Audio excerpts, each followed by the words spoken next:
नमस्कार, आप देख रहे हैं आज तक। आपके साथ मैं हूं अंजना ओम कश्यप। वक्त हल्ला बोल का है, खूनी खेला तेरा मेरा। पश्चिम बंगाल में बीरभूम हिंसा को लेकर सियासत फुल स्पीड में है। बीजेपी ममता सरकार को घेर रही है, राष्ट्रपति शासन की मांग कर रही है, लेकिन टीएमसी पूरे मामले को सियासी साजिश बता रही है। उधर उद्धव ठाकरे के रिश्तेदार पर छापे के बाद बीजेपी ने महाराष्ट्र के सीएम का इस्तीफा मांग लिया, तो शिवसेना ने पलटवार किया। संजय राउत बोले न बंगाल झुकेगा और न महाराष्ट्र। लेकिन इससे पहले कि हम आपको अपनी ये रिपोर्ट दिखाएं, इस वक्त की खबर आपको बता देते हैं। खबर यह है कि अब से थोड़ी देर पहले शुभेंदु अधिकारी की अगुवाई में बीजेपी की टीम बीरभूम पहुंची है। हिंसा वाली जगह का दौरा करने के बाद बीजेपी ने राष्ट्रपति शासन की मांग कर दी है। साथ ही पूरे मामले की एनआईए या फिर सीबीआई से जांच की मांग भी की गई है। ये तस्वीरें हम आपको दिखा रहे हैं। इससे पहले राज्यपाल जगदीप धनखड़ और गृह मंत्री अमित शाह से मिली ये बीजेपी नेताओं की टीम, और उसके बाद आज वो उस जगह के दौरे पर गए थे। शुभेंदु अधिकारी अब राष्ट्रपति शासन की मांग कर रहे हैं। सुनिए क्या कहा है उन्होंने। ये सीबीआई को आना चाहिए, जल्दी आना चाहिए, और एनआईओ को आना चाहिए। एक्सप्लोजन हुआ है, ये एनआईओ की टीम को तुरंत इसको ले लेना चाहिए। ये बिग एक्सप्लोजन है। सीट में भरोसा नहीं है, सीट पूरी ये सरकार को संरक्षण देगा। और ममता बनर्जी उसकी सरकार जो चाह रही है वही करेगी सीट। तो लगे हाथ राष्ट्रपति शासन की मांग भारतीय जनता पार्टी पश्चिम बंगाल में कर रही है, तो वहीं महाराष्ट्र में भ्रष्टाचार के मुद्दे पर बीजेपी कह रही है उद्धव ठाकरे इस्तीफा दें। आइए आपको अपनी ये रिपोर्ट दिखाते हैं, जिसके जरिए आप समझेंगे कि कैसे विपक्ष और केंद्र आमने सामने है। राज्य सरकारें और केंद्र सरकार आमने सामने है, खास तौर पर महाराष्ट्र और बंगाल में।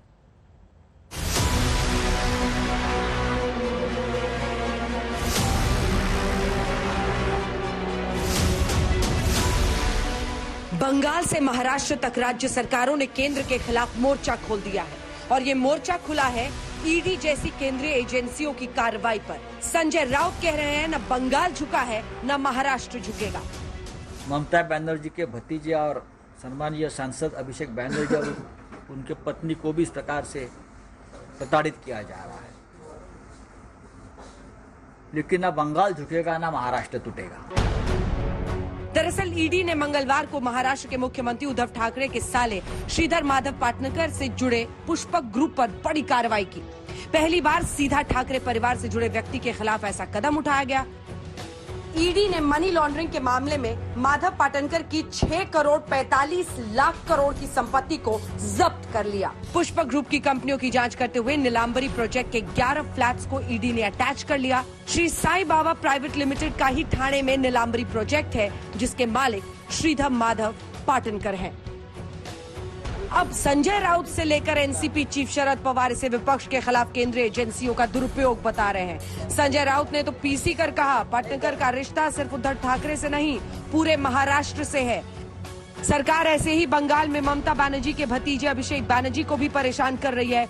गुजरात में ईडी दफ्तर बंद कर दिया है। श्रीधर माधव पाटनकर ये हमारे परिवार के सदस्य हैं।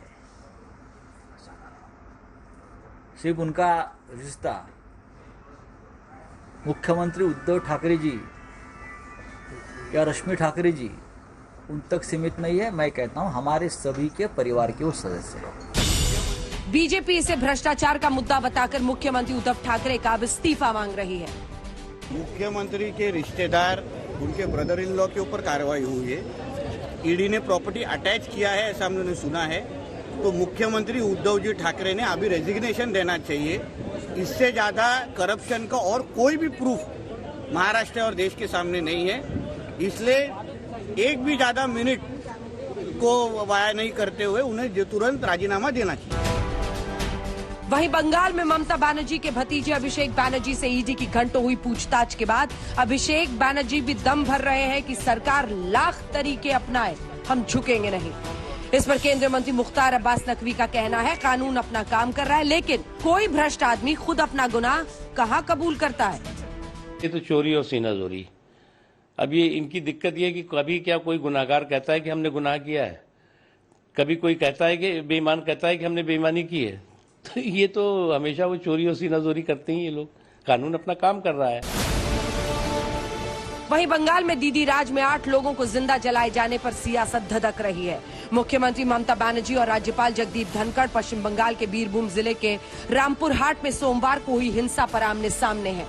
एक तरफ ममता बनर्जी राज्यपाल के हस्तक्षेप को सियासी करार देकर याद दिला रही हैं कि ये बंगाल है, उत्तर प्रदेश नहीं। वहीं राज्यपाल जगदीप धनखड़ ने बंगाल को मानवाधिकारों के उल्लंघन की प्रयोगशाला बताया है। कहा, ये आगजनी का तांडव है।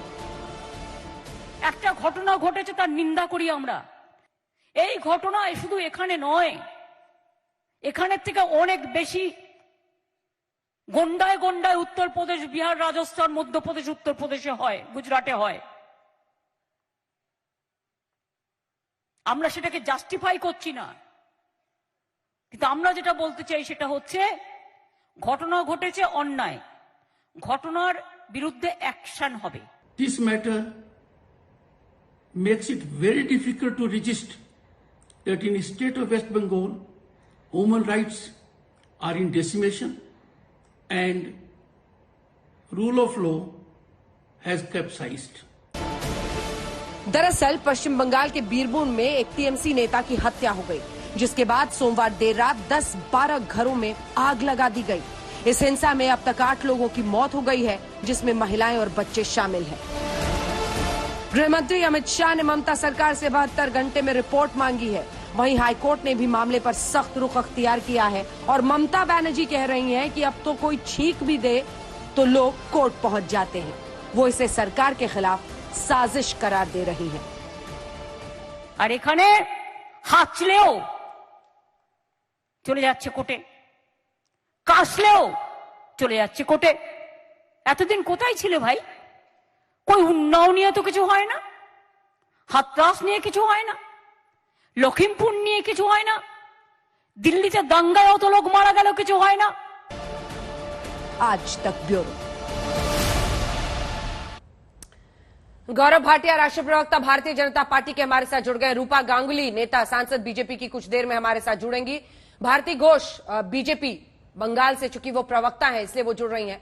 अतुल अंजान हमारे साथ नेता सीपीआई के जुड़ रहे हैं। आनंद दुबे हमारे साथ प्रवक्ता शिवसेना के जुड़ रहे हैं। चरण सिंह सापड़ा साहब नेता कांग्रेस के जुड़ रहे हैं। तौसीफ खान टीएमसी समर्थक जुड़ रहे हैं। अब निजेश अवस्थी जी राजनीतिक विश्लेषक के तौर पर हमारे साथ इस पूरी चर्चा में जुड़ रहे हैं। ये साजिश कैसे हो सकती है, ये जरा समझने की बहुत जरूरत है आज। तौसीफ खान, आपके साथ मैं इसलिए शुरुआत कर रही हूं कि ये साजिश कैसे हो सकती है।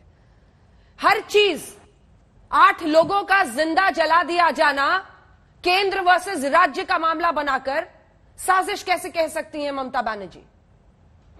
देखिए, साजिश बहुत आम सी बात है कि ये एक इंसिडेंट हुआ है, एक अन्याय हुआ है जिसके खिलाफ एक्शन होना चाहिए, जिसके खिलाफ न्याय होना चाहिए। हाँ। एक प्रशासन के तौर पे, चीफ मिनिस्टर, होम मिनिस्टर के तौर पे ममता बनर्जी ने जो लोकल एसडीपीओ थे, ओसी थे, उनको सस्पेंड किया, एसआईटी का गठन किया। साजिश कैसे हो गया सर? किसने कॉन्स्पिरेसी कर दी? क्या हो गया? अब एक तरफ तो ममता बनर्जी, एक तरफ तो एडमिनिस्ट्रेशन अपने काम पे लगी हुई है कि कौन है, उनको सामने लाया जाए, उनको अरेस्ट किया जाए, उनको जेल में भरा जाए। 20 लोग अरेस्ट हुए। लेकिन दूसरी तरफ क्या हो रहा है? क्या हो रहा है? बंगाल के जो गवर्नर हैं, वो बिना किसी रिपोर्ट को देखे, बिना किसी चीज का वेट किए, उनका पॉलिटिकल कमेंटरी स्टार्ट हो जाता है। तो आप पॉलिटिक्स कह सकते हैं ना, कॉन्स्पिरेसी कैसे कह सकते हैं? आप समझे नहीं, मैं जो आपसे पूछ रही हूं उसको समझिए। वो इसे पॉलिटिक्स कह सकती हैं, वो इसे सियासत कह सकती हैं, वो इसे राजनीतिक फायदा उठाने की कोशिश कह सकती हैं, लेकिन 8 लोगों का जिंदा जला दिया जाना कॉन्स्पिरेसी कैसे, साजिश कैसे है? यही तो, इसीलिए तो कहा जाता है कि इन्वेस्टिगेशन तो कंप्लीट कर दीजिए। आप इन्वेस्टिगेशन, आप कल से क्या शुरू हो गया? परसों से जैसे ये खुलासा हुआ, ये न्यूज सामने आया, हाँ। स्टार्ट हो गया वही घिसा पीटा कहानी कि बंगाल में लॉ नहीं है, यहाँ पे राष्ट्रपति शासन लगा दिया जाए। जबकि यही लोग जो आज चिल्ला रहे हैं, ये हाथरस कांड में नहीं उठे, लखीमपुर के कांड में नहीं उठे, दिल्ली राइट के कांड में नहीं उठे, कौन नहीं उठा? नहीं हुआ कि वहां कौन नहीं उठा? तौसीफ साहब, या तो आप उस समय सो रहे थे या आपने सबको देखा नहीं। लखीमपुर खीरी से लेकर हाथरस पर पूरा देश जागा। 1 सेकंड सर, और आज भी लखीमपुर खीरी और हाथरस बोल रही है ना ममता बनर्जी, लेकिन आज के दिन जब 8 लोग आपके राज्य में जलाए गए हैं, उस दिन आप यूपी, बिहार और झारखंड करेंगी। आप इसकी गंभीरता को नहीं समझ पा रहे हैं सर। नहीं, आप गंभीरता को नहीं समझ पा रहे हैं। हाथरस का बात इसलिए बोला जाता है कि जब ममता बनर्जी ने तृणमूल का डेलीगेशन भेजा था, उन्हें हाथरस के विक्टिम से मिलने नहीं दिया गया। रातों रात सबको जला करके एविडेंस खत्म कर दिया गया। दूसरे अपोजिशन पार्टीज वालों को उत्तर प्रदेश की पुलिस ने उन्हें वहां पे जाने कह रही हूँ सर, जो जिन लोग आज बंगाल में सारे लोग मौजूद हैं, हाईकोर्ट ने सब टिप्पणी की है, मैं तो सिर्फ इतना कह रही हूँ। तौसीफ साहब, आप भी चिल्ला सकते हैं, मैं भी चिल्लाऊंगी, फिर दर्शक सुनेंगे नहीं। थोड़ी सी मर्यादा रखिए। मैं सिर्फ इतना कह रही हूँ सर, 8 लोगों के साथ जिंदा जलाने के बाद उन परिवारों के साथ अन्याय हुआ है। सीएम का फोकस न्याय पर होना चाहिए। हर चीज सेंटर वर्सेस स्टेट नहीं हो सकती है। इतनी बड़ी घटना जिस दिन घटे उसमें केंद्र साजिश कर रही है, ये वाली दलील नहीं चलेगी मेरे हिसाब से, और मुझे लगता है आम नागरिकों के हिसाब से कतई नहीं चलेगी। लेकिन गौरव भाटिया जी, इस बात का जवाब आपको देना होगा। इसके बाद मैं फौरन आपके पास आ रही हूं अतुल अंजान जी। इस बात का आपको जवाब देना होगा कि आपने जो मोर्चा खोल रखा है पश्चिम बंगाल, महाराष्ट्र, यह आरोप है संजय राउत का कि आप विपक्ष को काबू में करना चाहते हैं, आप आर्म ट्विस्टिंग करते हैं। वो कह रहे हैं अभिषेक बैनर्जी से आप घंटों पूछताछ कर लीजिए, या फिर आप रश्मि ठाकरे, उद्धव ठाकरे मुख्यमंत्री की पत्नी के भाई से। झुकेगा नहीं महाराष्ट्र और बंगाल। गौरव जी। अंजना जी, देखिए, 2 विषय आपने उठाए अपने कार्यक्रम में। पहले मैं जो पश्चिम बंगाल में हुआ है उस पर कुछ कहना चाहूंगा, और बड़ा ही दुखद है कि ममता बनर्जी 10 लोगों की हत्या हो जाती है, जान चली जाती है, उसकी तुलना एक छींक से कर देती है। एक छींक और 10 हत्या ममता बनर्जी के लिए बराबर है। और कोई न्यायालय जा रहा है तो ये उसका संवैधानिक अधिकार है। सवाल तो ये पूछा जाना चाहिए कि कलकत्ता हाईकोर्ट रक्षक बना है तो ममता बनर्जी भक्षक क्यों बनी हुई है? और आप मुझे बताइए, एक मुख्यमंत्री जब अभी जांच होनी बाकी है, क्यों ऐसा वक्तव्य देती हैं कि ये कॉन्स्पिरेसी है? ये सवाल पूछा जाएगा। और ये कहना गलत नहीं होगा कि पश्चिम बंगाल में भक्षक कैसे बनी डेमोक्रेसी का आपको डेमो भी नहीं मिलेगा। वास्तविक गौरव भाटिया जी, आप एक चुनी हुई मुख्यमंत्री के लिए भक्षक शब्द का इस्तेमाल कर रहे हैं, क्यों कर रहे हैं? बताता हूं, ये कौन सी मर्यादा है सर? मैं आप उन पर नाकामी का, गलत बोलने का आरोप लग सकते हैं। मर्यादित। भक्षक का मतलब क्या होता है सर?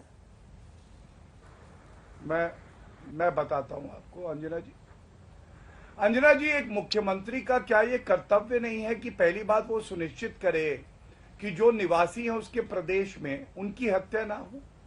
फिर आप मुझे बताइए, क्या ये पहली बार हुआ? 2 मई लोकतंत्र का पर्व था, नतीजे आए थे, और ममता बनर्जी दूसरी तरफ देख रही थी, बलात्कार और हत्या हो रही थी। और ये मैं नहीं कहता हूं, भक्षक तो वो थी ना जब कलकत्ता हाईकोर्ट की बेंच ने सीबीआई जांच के आदेश दिए।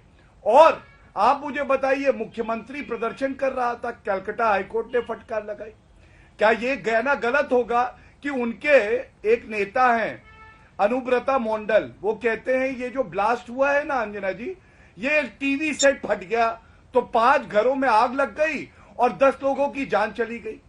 तो क्या कार्रवाई करी है ये मुख्यमंत्री, जिनको आप कह रही है बहुत आदर सत्कार से मैं इनका नाम लूं? आप बताइए। मेरे को तो ऐसा लगता है कि इंसाफ के तराजू पे टीएमसी के गुंडे भारी हैं, और इसीलिए मैं ये सवाल पूछता हूं। अच्छा, ये आपका पहली बार इन्वेस्टिगेशन हो गया है? बीजेपी के कार्यकर्ताओं को मार दिया जाता है। आपका इन्वेस्टिगेशन हो गया है? टीएमसी के ही लोग थे? कोई इन्वेस्टिगेशन है ही नहीं। टीएमसी तो इनकार कर रही है इससे। आप तो कह रहे हैं कि टीएमसी के गुंडों ने किया है। गौरव जी। अच्छा अंजना जी, जब इन्वेस्टिगेशन अभी हुआ ही नहीं था तो ये बात बोल देना कि ये कॉन्स्पिरेसी है, और अनुब्रता मंडल का ये कह देना ये टीवी एक फटा जिससे आग लगी, ये क्यों कहा गया? मैं पूछ रहा हूं, स्वाभाविक सवाल है। दूसरी बात, आप कुछ वर्षों में देखिए हमारे कितने कार्यकर्ताओं को मौत के घाट उतार दिया गया, हत्या कर दी गई। और ये देखिए, मैं आपको तस्वीर दिखा दूं, दुलाल कुमार, ये हमारा एक कार्यकर्ता था, इसका शव खंबे से लटका दिया गया। क्या कार्रवाई करी? दुलाल कुमार, त्रिलोचन महतो। मैं पूछना चाहता हूं, ऐसा पश्चिम बंगाल में ही क्यों होता है? अराजकता की हदें पार हो रही है और ममता बनर्जी चुप है। ये सवाल क्या पूछे नहीं जाएंगे? और गलत हम हैं। जब हम विपक्ष होने की जिम्मेदारी का निर्वहन करते हैं तो हम गलत हो जाते हैं। अतुल अंजान जी, आज एक बात और कह दूं, कलकत्ता हाईकोर्ट ने फटकार लगाई कि नहीं लगाई? ठीक है अतुल अंजान जी, क्या है ये? ममता बनर्जी कह रही है साजिश है, कॉन्स्पिरेसी है, बंगाल में नहीं होता है, बिहार में, यूपी में नहीं होता है क्या? या फिर ये हिंसा है जिस पर आंखें बंद की जा रही है और बेवजह की दलीलें दी जा रही हैं? अंजना जी, मैं भारतीय कम्युनिस्ट पार्टी की तरफ से आपको बहुत साफ कह देना चाहता हूं और आपके दर्शकों को साफ कह देना चाहता हूं कि मैं हिंसा में विश्वास नहीं करता और राजनीतिक हिंसा तो बिल्कुल होनी ही नहीं चाहिए। और ममता बनर्जी बंगला में बोल रही थी, आपने उनका फुटेज दिखाया, तो मैं ममता जी से भी बंगाली में कह देना चाहिए, कहता हूं कि এই রকমের শাসন চলিয়ে आप কোন দিকে যাচ্ছেন, কি করবেন, কোথায় নিয়ে দাঁড়াবেন আপনি? এই রাজ্য যেখানে একদম লোকেরা রবীন্দ্রসঙ্গীত और নজরুল সঙ্গীত শোনে, সেই রাজ্যে আপনি কোন জায়গায় দাঁড়াবেন একটু দেখুন। और इसी के साथ साथ ये भी कहना चाहता हूं कि किसी निष्कर्ष पर पहुंचने से पहले राज्यपाल जी को भी अपनी संवैधानिक परिधि को देखना चाहिए। हिंसा में किसी को मार देने से क्या व्यवस्था बदल जाएगी? क्या आप अपनी महत्वाकांक्षाओं को पूरा कर लेंगे? और हिंसा सिर्फ एक जगह नहीं हो रही है। अभी होली के दिन हमने देखा उत्तर प्रदेश में कि 22 जगह हिंसा हुई, सांप्रदायिक 11 लोग मारे गए। क्या होगा इन्हें हिंसा से? लोकतांत्रिक प्रक्रिया के अंदर हमको बराबर के तौर पर देखना पड़ेगा कि क्या होगा। राज्यों के अंदर आप कह रहे हैं कि सरकार बदल दो, राष्ट्रपति शासन लगा दो। राष्ट्रपति शासन लगाना मजाक है क्या? मैं एक बात पूछ रहा हूं, क्या ये बात कही जा रही है कि वहां पर हमारे गृह मंत्री जी ने पश्चिम बंगाल की मुख्यमंत्री जी को चिट्ठी लिख करके 24 घंटे में उत्तर मांगा है? क्या उत्तर प्रदेश में भी 24 घंटे में चिट्ठी लिखकर उत्तर मांगा है कि ये क्यों इतने बड़े दंगे हुए, ये सांप्रदायिक स्थितियां क्यों पैदा हुई, ये विभेद क्यों पैदा हुए? मेरे समझ से लोकतंत्र के अंदर इस तरह की घटनाओं से हम लोकतंत्र को कमजोर करने की प्रक्रिया में चल रहे हैं। और अगर जीवन में हम हिंसा को अपना हिस्सा बना लेंगे तो जीवन में चलना मुश्किल हो जाएगा। यही कहना चाहता हूं, चाहे वो सरकार केंद्र की हो चाहे राज्य की हो, मुझे यही कहना है कि कृपया इससे बचकर रहें और ईमानदारी से देखें। अतुल जी, SIT बनाएं, अतुल चाहे जी, विशेष कमेटी बनाएं, आपकी नाराजगी, जिम्मेदार है? आपकी नाराजगी का रिस्क मोल लेते हुए मैं कहना चाहती हूँ, कह रहे हैं इस बात को समझ लीजिए सर, हमारे 350 से ज्यादा अगर कार्यकर्ता राजनीतिक हिंसा पर 10 साल में राजनीतिक हिंसा के शिकार हुए हैं। आप ये 10 साल में हुआ है। हम 350 से ज्यादा लोगों की वाम दल अगर पश्चिम बंगाल में राजनीतिक हिंसा पर ज्ञान दे तो किसी को हजम नहीं होता सर। ये भी तो एक सच्चाई है ना अतुल जी। वाम दलों के नेता अगर पश्चिम बंगाल में जो राजनीतिक हिंसा वाम शासन में पश्चिम बंगाल ने देखा है, उसके बाद सवाल नहीं खड़े होते क्या? आप बोलेंगे तो कौन सुनेगा सर? नहीं, हम नहीं सुने तो फिर मत सुनाइए। आप फिर इस हिंसा को जारी रखवाने की बात कहिए। हिंसा के खिलाफ बोलना तो पड़ेगा ना। हिंसा के खिलाफ संवैधानिक तरीके से बोलना पड़ेगा। हिंसा के खिलाफ एक परिधि में बोलना पड़ेगा, संवैधानिक दायित्वों के तहत बोलना पड़ेगा। आप इंतजार कीजिए और अगर आप नहीं मुतमईन हैं, आप नहीं संतुष्ट है कि जो जानकारी हुई है या जो जानकारी ली गई है या जो रिपोर्ट दर्ज की गई है उसको दिया जाए। ठीक कहा गया कि 350 पेज की, लखीमपुर के अंदर 600 पेज की जो रिपोर्ट दी गई है स्पेशल इन्वेस्टिगेशन टीम की, उसमें तो सारे लोगों को उन्होंने सच बताया, लेकिन हाई कोर्ट से या कहां से जमानत मिल गई तो हम उस पर कुछ बोलना नहीं चाहते। ठीक है, एक बार मुझे आनंद दुबे जी से प्रतिक्रिया लेनी है और सापरा साहब भी हैं, उसके बाद गौरव जी जवाब दीजिएगा। अगर ईडी कार्रवाई करे तो फिर वही साजिश है, टारगेट किया जा रहा है। अरे 11 फ्लैट्स को जब्त किया गया है ना आनंद दुबे जी, तो क्या करें, आंखें उस पर बंद कर ले ईडी? नहीं, बिल्कुल आंखें बंद नहीं करनी है। लेकिन 2002 में घटना हुई थी। हाँ। जब पंडित अटल बिहारी वाजपेयी जी भारत के प्रधानमंत्री थे, उन्होंने गुजरात आकर कहा था नरेंद्र भाई मोदी जी से कि तुम्हें राजधर्म का पालन करना चाहिए। एक राजा प्रजा में भेद नहीं कर सकता। एक राजा के लिए सभी राज्य और उसकी प्रजा समान है। तो आज 20 साल के बाद भी एक राजा अपने राजधर्म का पालन नहीं कर पा रहे हैं ठीक से। वो राज्यों में भेद कैसे कर रहे हैं? जहां जहां उनकी सरकार नहीं, चाहे बंगाल हो, तेलंगाना हो, महाराष्ट्र हो, वहां पर प्रताड़ना कैसे दी जा रही है, इसकी भी तो जांच होनी चाहिए कि नहीं? आप एक बात बताइए कि क्या कहीं जहां आपके प्रताड़ना ये क्या है? ये प्रताड़ना क्या है? ईडी सीबीआई, अच्छा, ईडी इनकम प्रताड़ना है। टैक्स, एनसीबी, आप ध्यान से पहले मेरी बात सुनिए।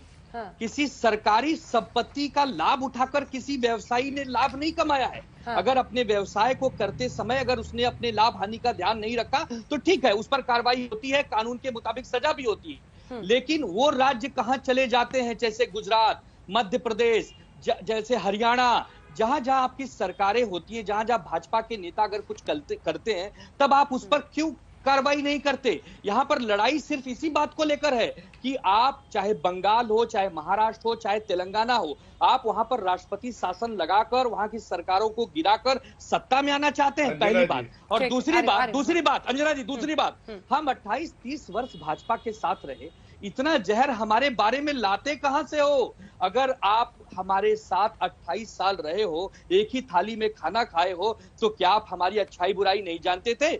आज थोड़े से 2-4 साल आपको सत्ता से दूर क्या रखा? कहां से लाते हैं इतना जहर गौरव भाटिया जी? ठीक है, जहर, ठीक है दुबे साहब, आपकी भावना पहुंचा दी गई है। कहां से इतना जहर लाते हैं आप? लेकिन उससे पहले एक बार सापरा जी का कमेंट हो जाए, निजेश जी का हो जाए, फिर गौरव जी आएगा, क्योंकि फिर नहीं तो बाकी लोग बोल नहीं पाएंगे। सापरा साहब, ईडी आंखें बंद कर ले, किसी राज्य में कोई भी घटना हो जो कि गैर बीजेपी शासित राज्य है, तो ये केंद्र की साजिश कह दी जाए, ये कौन सा तरीका है? देखिए अंजना जी, पिछले 8 वर्षों से हम देख रहे हैं कि भारतीय जनता पार्टी जब जब लोकतंत्र तरीके से हारती है तो वो ठोक तंत्र का इस्तेमाल करती है। ये हमने कर्नाटका जैसे राज्य में भी देखा, मध्य प्रदेश में भी देखा, कई राज्यों में भी देखा है। और जिस तरह से अभी शिवसेना के प्रवक्ता कह रहे थे कि गुजरात जो भारतीय जनता पार्टी शासित राज्य है, वहां पर एबीजी शिपयार्ड का अगर 23,000 करोड़ का घोटाला होता है तो ऋषभ अग्रवाल को मात्र बुला करके पूछताछ की जाती है, उसे हिरासत में नहीं लिया जाता। अगर महाराष्ट्र के अंदर प्रवीण दरेकर, इनके जो विरोधी पक्ष नेता है विधान परिषद में, वो 2000 करोड़ का मुंबई बैंक का घोटाला करते हैं, तो 3 महीने से ईडी आईटी जो है वो धृतराष्ट्र की भूमिका में है। यानी ठीक कह रहे हैं कि ये कार्रवाई जो है सब उन्हीं राज्यों में होती है जो विरोधी जहां पर सत्ता में है। और आगे अगर कहना जाऊं तो संजय राउत जी ने कुछ दिन पहले मेरे ख्याल से चिट्ठी भी लिखी थी देश के प्रधानमंत्री को भी और उपराष्ट्रपति जी को भी लिखी थी चिट्ठी, और उसमें उन्होंने एविडेंस सहित उन्होंने सारी बातें लिखी थी। उन एविडेंस को भी नजरअंदाज किया गया है। तो कुल मिला के ये कहना चाहूंगा कि महाराष्ट्र के जो महाविकास आघाड़ी के नेता है वो ना तो डरपोक है, ना तो कायर है। अगर आप दबाना चाहोगे तो खुल करके लड़ेंगे और पब्लिक की कोर्ट में हम जाकर के लड़ेंगे, उनको बताएंगे पब्लिक को भी कि किस तरह से ईडी आईटी का दुरुपयोग हो रहा है। पब्लिक के कोर्ट में तो सर 5 राज्यों में भी आप लड़े, पब्लिक के कोर्ट में तो 5 राज्यों में आप लड़े सर, और पब्लिक ने आपको वहां नहीं स्वीकारा।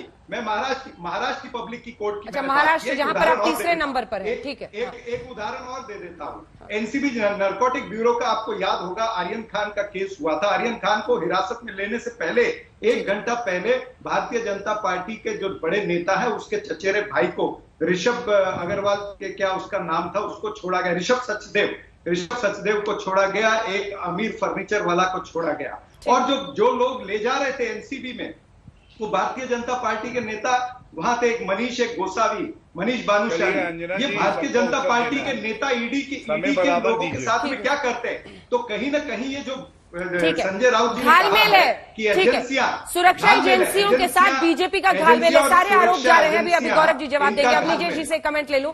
रूपा गांगुली जी हमारे साथ जुड़ गए। रूपा जी बस 1 मिनट में मैं आपके पास आ रही हूँ। अब निजेश जी जल्दी से एक जवाब। बंगाल में हिंसा हो, वहां की पुलिस कार्रवाई कर रही है, लोगों को हिरासत में ले रही है, लेकिन बीजेपी को लखीमपुर खीरी में ऐसे दल ले जाकर वहां पर जांच कराने का मन नहीं करता है। हाथरस में मन नहीं करता है कि थानेदार साहब ने बेटी की लाश को क्यों आधी रात जलाई, लेकिन बंगाल में बीजेपी का पूरा दल जाएगा। ये पॉलिटिक्स नहीं है तो क्या? लेकिन अंजना जी, पश्चिम बंगाल में ये कोई पहली घटना नहीं है ये।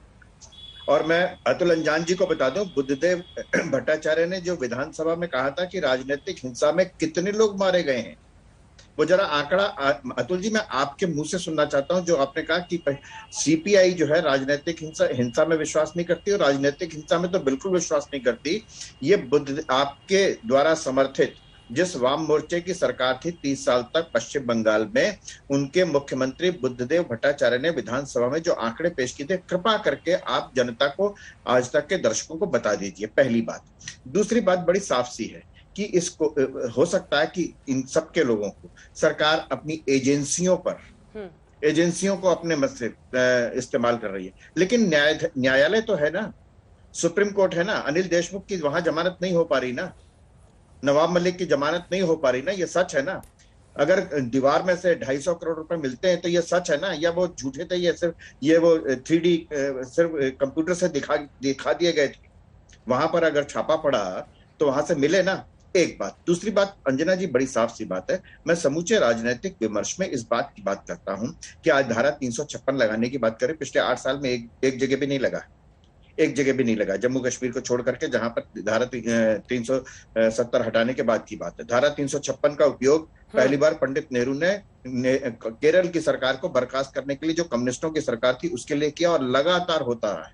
श्रीमती गांधी ने और उसके पश्चात भी लगातार 356 का उपयोग है, और सैकड़ों बार, कम से कम दसियों बार तो चुनी हुई सरकारों को बर्खास्त किया गया है। हाँ। अंतिम बात कह रहा हूं कि सारे राजनीतिक दल मिलकर के इस पश्चिम बंगाल में लगातार होने वाली हिंसा के खिलाफ विरुद्ध संसद में गांधी जी की मूर्ति के सामने की लोकतंत्र वहां खतरे में है, मुंह पे काली पट्टी लगा करके कब बैठेंगे?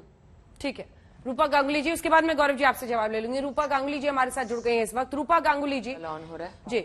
रूपा गांगुली जी, मेरा पहला सवाल आपसे यही है, ममता बनर्जी कह रही हैं ये साजिश है, आप लोग बदनाम कर रहे हैं, यूपी में, बिहार में, अन्य राज्यों में नहीं होता है क्या? आखिर बीजेपी और बीजेपी का ऐसा दल जाना, सारा फोकस होना, ऐसी हिंसा हो, उसके बाद पश्चिम बंगाल पर फोकस बीजेपी का रहता है सियासी फायदे के लिए, इसका क्या जवाब है?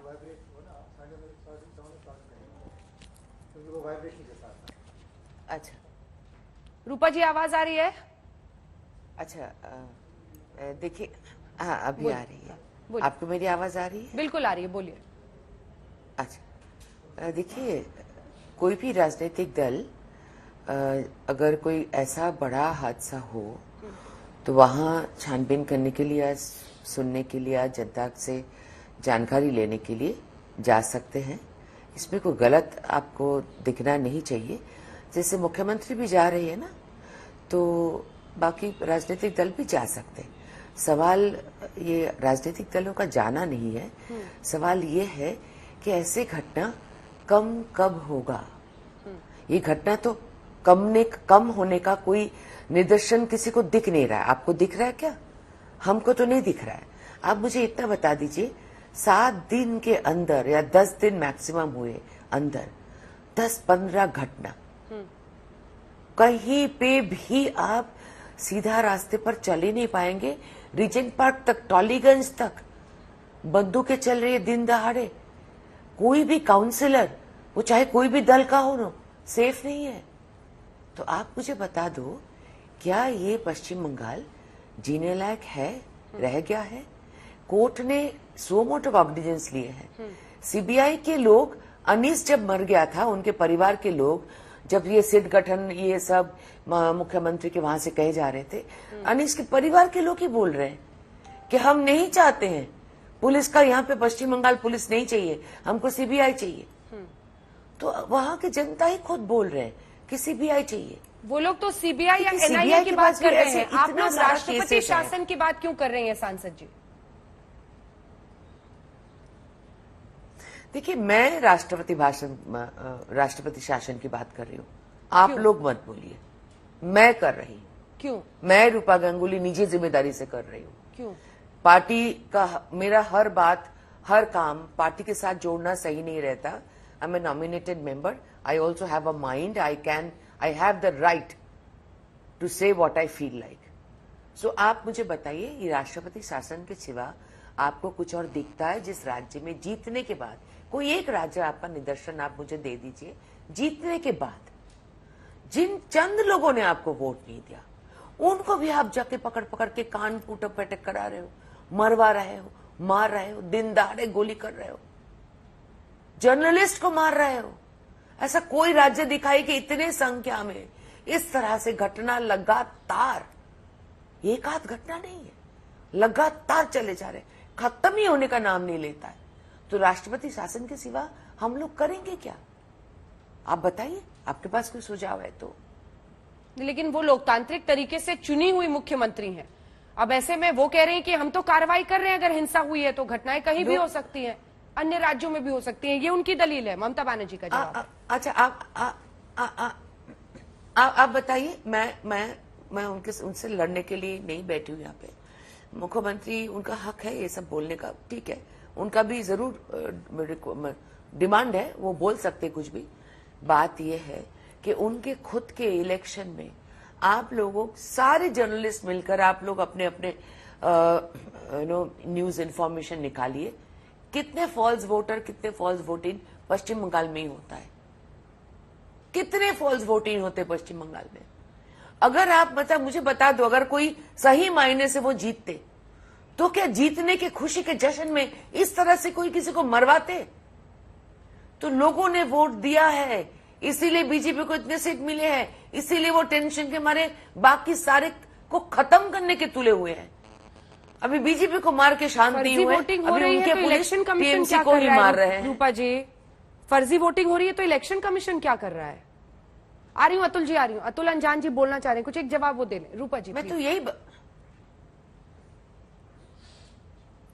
फर्जी वोटिंग हो रही तो इलेक्शन कमीशन स्टेट में एक तरह से काम करता है, सेंट्रल में एक तरह से काम करता है। मैं एक बात और आपको बताती हूँ, सीआरपीएफ और वो सब आते हैं, वो तो अंदर घुस नहीं सकते, वो तो अंदर घुस के जो चाहे चीज चाहे कर रहे हैं।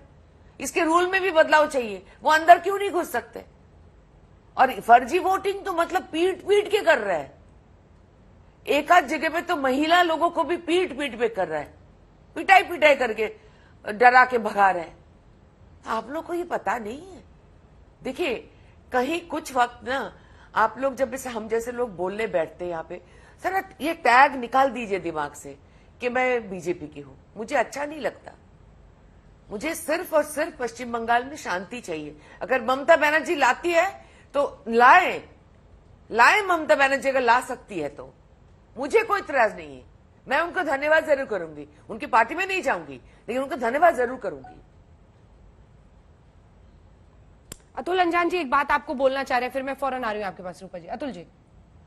देखिए, चुनाव आयोग बेकार है, मैं बीजेपी में हूं और तब भी बाहर की बात सोचती हूँ, ये कोई डायलॉग बाजी नहीं है फिल्म का।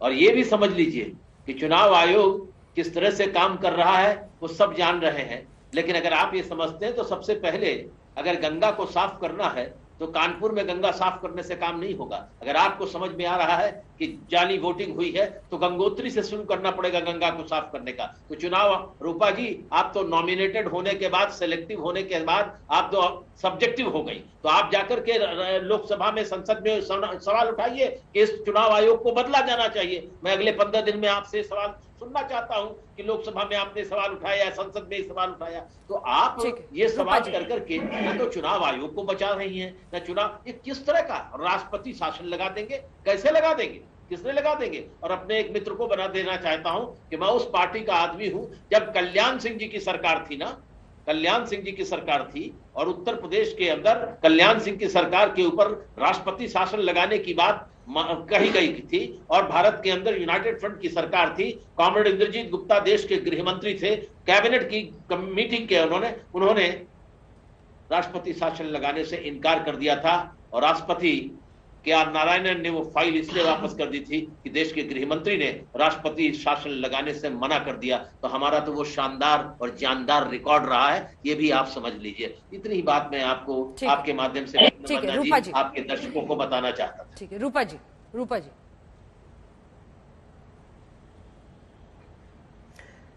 मैं ये जरूरी नहीं समझती कि सभी के मत और ओपिनियन के साथ मुझे इनका जवाब देना जरूरी है।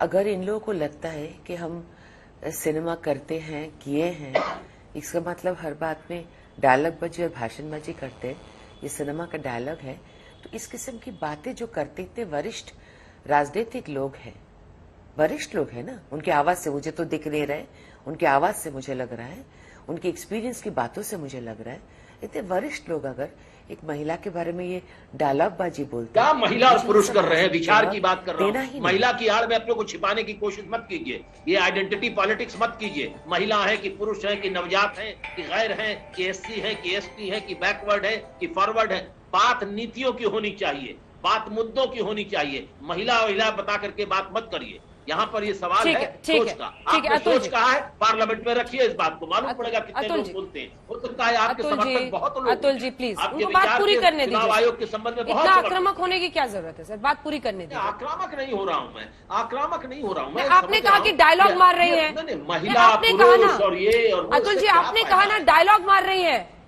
ये डायलॉग बाजी तो आप भी कर रहे हैं। किसी ने जिन वाम दलों ने सबसे ज्यादा हिंसा पश्चिम बंगाल में की सर, अतुल जी जब आपसे संवाद, अतुल जी जहां पर सबसे ज्यादा हिंसा हुई और संवाद कहूं तो बड़ा श्रेष्ठ भाषा है। हाँ नहीं बिल्कुल है, संवाद नहीं, संवाद डायलॉग एक ही चीज है। जी नहीं, आप उस मंशा से नहीं बोले थे, इसलिए उस पे कम से कम क्लैरिटी। मैं नहीं जानता उनके बारे में कि वो क्या है, मैं नहीं जानता उनके बारे में। ठीक है, रूपा जी अपनी बात पूरी कीजिए, उसके बाद मैं आ रही हूँ।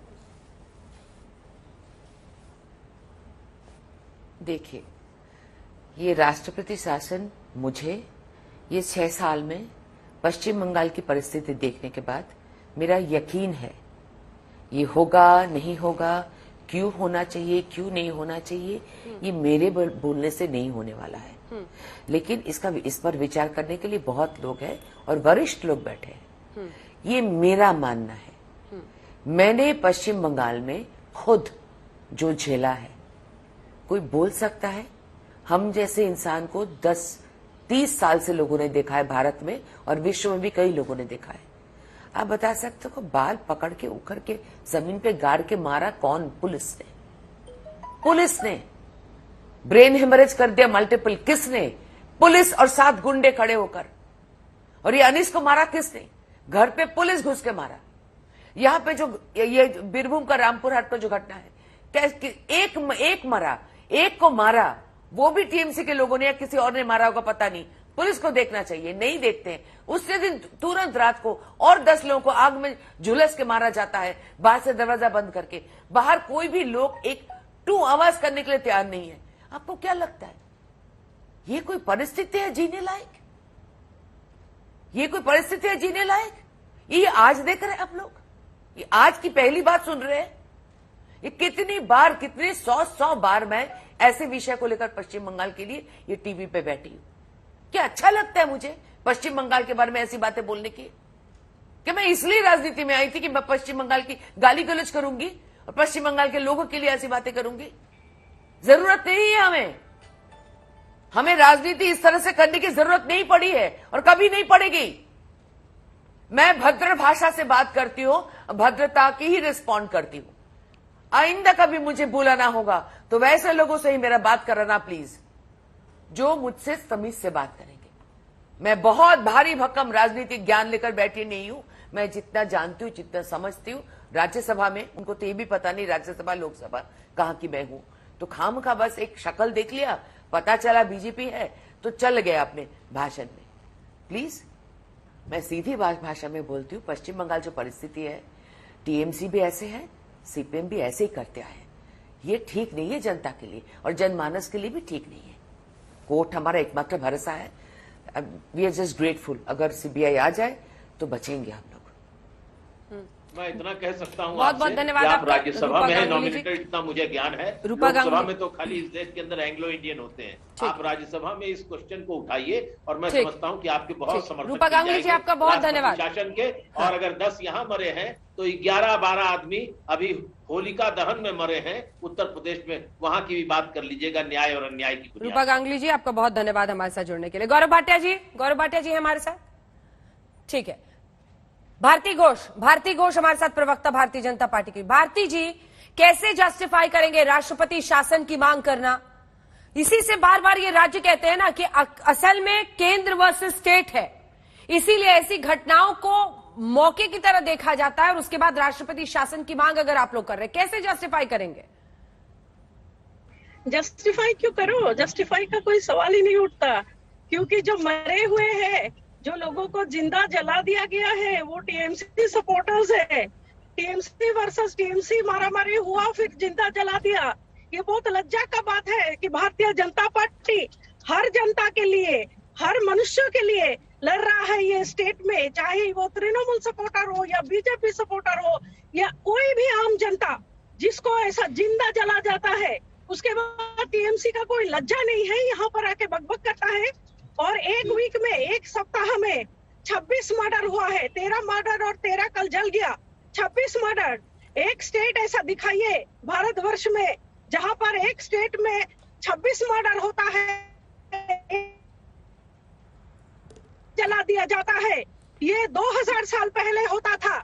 अभी भारतवर्ष में ठीक है भारती जी मैं लौट रही हूँ एक सेकंड। जल्दी से आपको बता दें, प्रधानमंत्री नरेंद्र मोदी ने बीरभूम वाली हिंसा पर अपनी प्रतिक्रिया दी है, पीड़ितों के प्रति संवेदना का इजहार किया है। बीरभूम हिंसा पर बोले हैं प्रधानमंत्री नरेंद्र मोदी, जनता ऐसे अपराध करने वालों को माफ ना करे। आइए आपको सुना देते हैं, प्रधानमंत्री नरेंद्र मोदी ने कहा है उम्मीद है राज्य सरकार दोषियों को सजा देगी। इस बीच आपको बता दें कि जो बीजेपी का प्रतिनिधिमंडल गया था वो न सिर्फ राष्ट्रपति शासन बल्कि सीबीआई और एनआईए जांच की बात कर रहा है। प्रधानमंत्री ने कहा है कि राज्य सरकार दोषियों को सजा दे। आइए आपको सुनाते हैं प्रधानमंत्री नरेंद्र मोदी ने क्या कहा। पश्चिम बंगाल के बीरभूम में हुई हिंसक वारदात पर दुख व्यक्त करता हूं, अपनी संवेदना व्यक्त करता हूं। मैं आशा करता हूं कि राज्य सरकार बंगाल की महान धरती पर ऐसा जघन्य पाप करने वालों को जरूर सजा दिलवाएगी। मैं बंगाल के लोगों से भी आग्रह करूंगा कि ऐसी वारदात को अंजाम देने वालों को, ऐसे अपराधियों का हौसला बढ़ाने वालों को कभी माफ न करें। केंद्र सरकार की तरफ से मैं राज्य को इस बात के लिए भी आश्वस्त करता हूं कि अपराधियों को जल्द से जल्द सजा दिलवाने में जो भी मदद वो चाहेगी भारत सरकार मुहैया कराई जाएगी। ठीक है, भारती जी जो कह रही थी प्रधानमंत्री ने भी जो कहा है, जल्दी से इस पर तौसीफ खान साहब आपकी एक प्रतिक्रिया। पीएम कह रहे हैं कि अगर मदद की जरूरत होगी हम मदद करेंगे, लेकिन जो भारती घोष कह रही है कि टीएमसी वर्सेस टीएमसी है, वो मरे हैं, लेकिन उसके बावजूद बीजेपी ये लड़ाई लड़ रही है न्याय की। ऐसा क्यों बन गया? नहीं देखिए, ये आपस में गांव वालों का दो ग्रुप का डिस्प्यूट है, जो बार बार बीजेपी के नेताओं ने भी कहा। इस पे स्पष्ट तौर पे कि जो लोग अपराधी, जो लोग अगर कोई इन्वॉल्व है आग लगाने में, तो वो कौन लोग हैं, उनका पॉलिटिकल एफिलिएशन क्या है, ये तो जांच के बाद ही तय होगा। लेकिन वो जो भी लोग हैं, लगभग 20 लोग तो अरेस्ट है ही, उन्हें कोर्ट में भी पेश किया गया है। ठीक है, भारती जी इस पर रिस्पॉन्ड कर रही है। बात है प्रधानमंत्री का जहां तक बात है, तो उन्हें जरूर याद रखना चाहिए हथरस के विक्टिम के बारे में भी, कि उन्हें भी थोड़ा इंसाफ दिलाने के लिए भारत सरकार आगे आए। दिल्ली राइट के लोगों के लिए भी भारत सरकार सामने आए, और लखीमपुरा के लोगों के लिए भी भारत सरकार सामने आए। ये सिर्फ नॉन बीजेपी स्टेट्स में क्यों भारत सरकार जागती है और बीजेपी शासित राज्यों में क्यों भारत सरकार सो जाती है, इस पे जरा सा प्रधानमंत्री जी को थोड़ा सा जल्दी से भारती जी छोटा सा रिएक्शन। सुनिए, हम एक बात बोले, ये घटना के तुरंत बाद यहाँ कलकत्ता का मेयर फिराद हाकिम जी हेलीकॉप्टर में वहां गए हैं। क्यों शायद भारती घोष भी वहां पर उस मंडल में शामिल थी जो उस मौके पर गया था वारदात के तथ्य का पता लगाने के लिए, शायद इसी वजह से कनेक्शन उनसे टूट रहा है। सभी का बहुत धन्यवाद। लेकिन ऐसे राख हुए शरीर पर भी जब राजनीति होती है तो हर किसी के मन में कई सवाल आते हैं। इंसाफ होना चाहिए, न्याय की प्रक्रिया का पालन होना चाहिए, और इस पर पॉलिटिकल बोलीबाजी जो दोनों तरफ से हो रही है उससे बचने की जरूरत है। बीरभूम की हिंसा पर प्रधानमंत्री नरेंद्र मोदी ने भी कहा है कि जनता ऐसे अपराध करने वालों को माफ ना करे। साथ ही उन्होंने कहा है राज्य सरकार दोषियों को सजा दे, ऐसे अपराध को माफ नहीं किया जा सकता है।